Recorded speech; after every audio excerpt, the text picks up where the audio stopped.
Salut les traders, j'espère que vous allez bien. Et bienvenue dans cette nouvelle vidéo. Aujourd'hui, je vais vous montrer une stratégie efficace qui fonctionne sur plusieurs types d'actifs.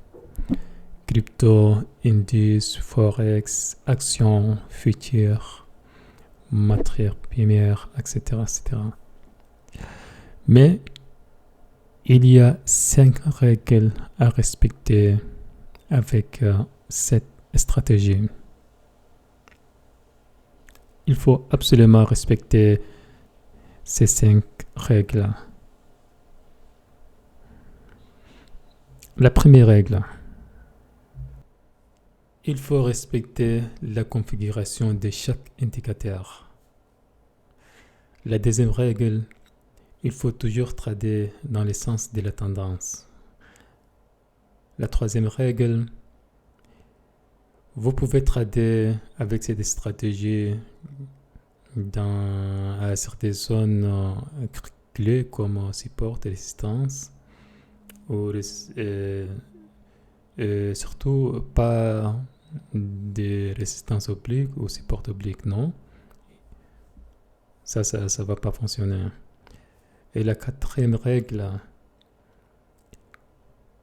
utilisez cette stratégie uniquement en scalping. Et la cinquième règle, je vais vous montrer sur les graphiques avec stochastique. Il y a des zones pour trader avec cette stratégie. Je vais vous montrer sur les graphiques comment respecter les zones des stochastiques. Donc, il y a des zones que vous devez respecter. Par exemple, pour trader à la hausse, et les deux lignes de stochastique devront croiser en dessous des zones de 40. Et pour les vendeurs, pour trader à la baisse, les deux lignes de stochastique devront croiser au-dessus des zones de 60. Donc c'est très très important, sinon c'est déjà trop tard pour trader avec stochastique.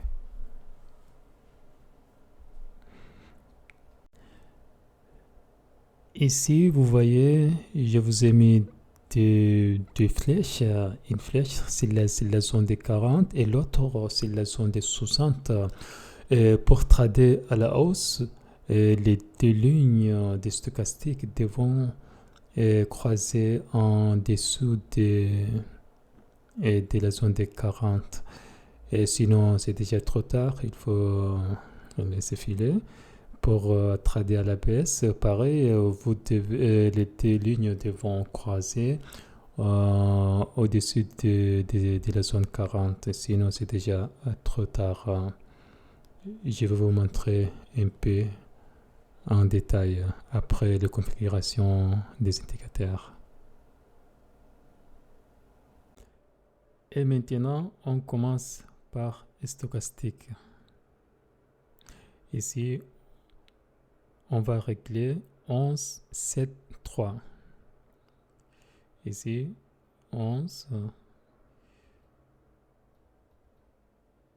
7 et 3, on les laisse comme ça.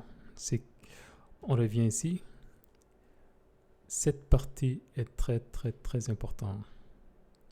Avant tout, on change la couleur des lignes jaunes. Ici, vous voyez, c'est des lignes. Et on n'a pas besoin de ça. On enlève. Ici, vous voyez, par exemple, je vais vous montrer tout de suite. Quand on laisse 80, 20,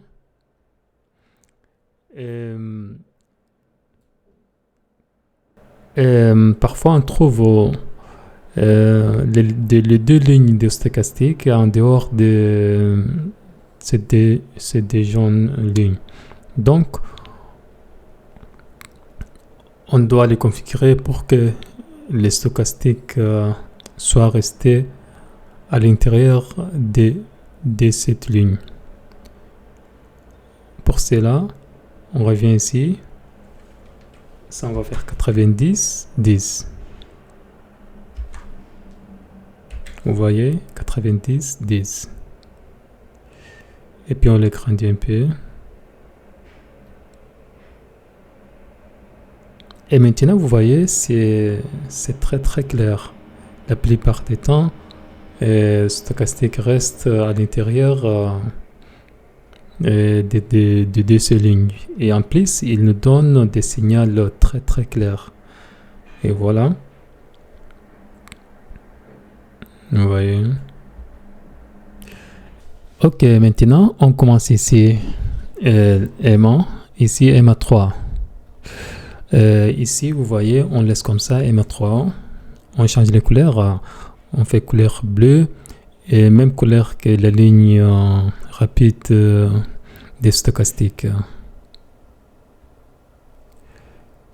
On les grandit un peu.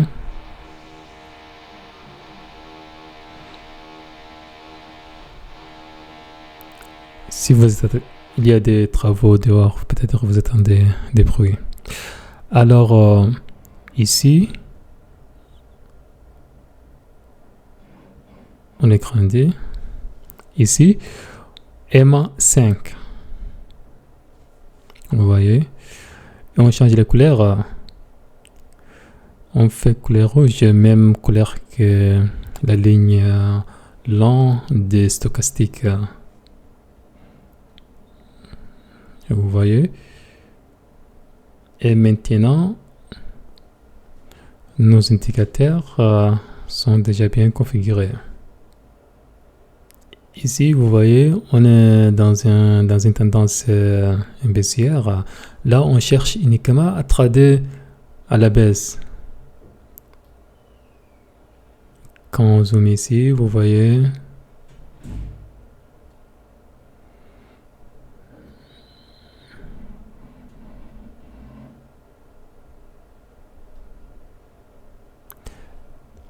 Ici, vous voyez.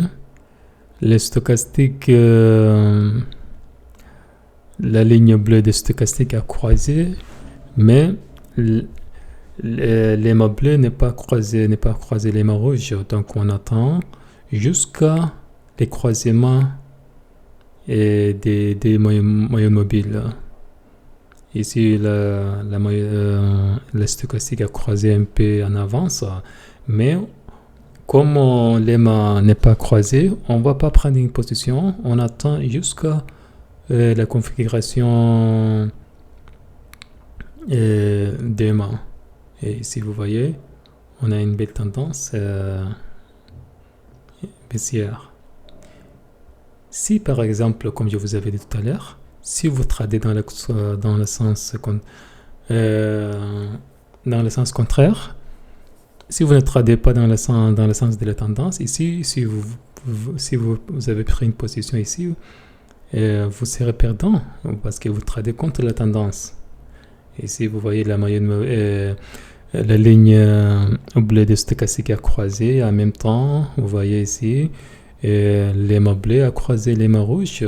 Donc, vous voyez, si vous avez pris une position ici, vous allez faire sortir ici parce que probablement vous allez mettre votre stop loss ici.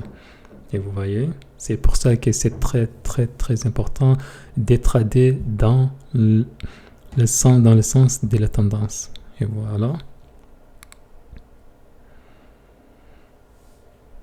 Et tous les indicateurs sont croisés à peu près presque en même temps. Ici, vous voyez les croisements des moyennes mobiles, les croisements des stochastiques. Et vous voyez, on a une belle tendance baissière. Ici, comme je vous avais dit au début de la vidéo, ici on est sur un support, une zone très très importante. Parce que si vous trouvez une zone comme celle-ci, vous pouvez les trader. Et vous voyez, ou dans le sens de la tendance, ou sur une zone importante. Ici, vous voyez, si vous avez pris une position, on commence par ici, sur ces supports.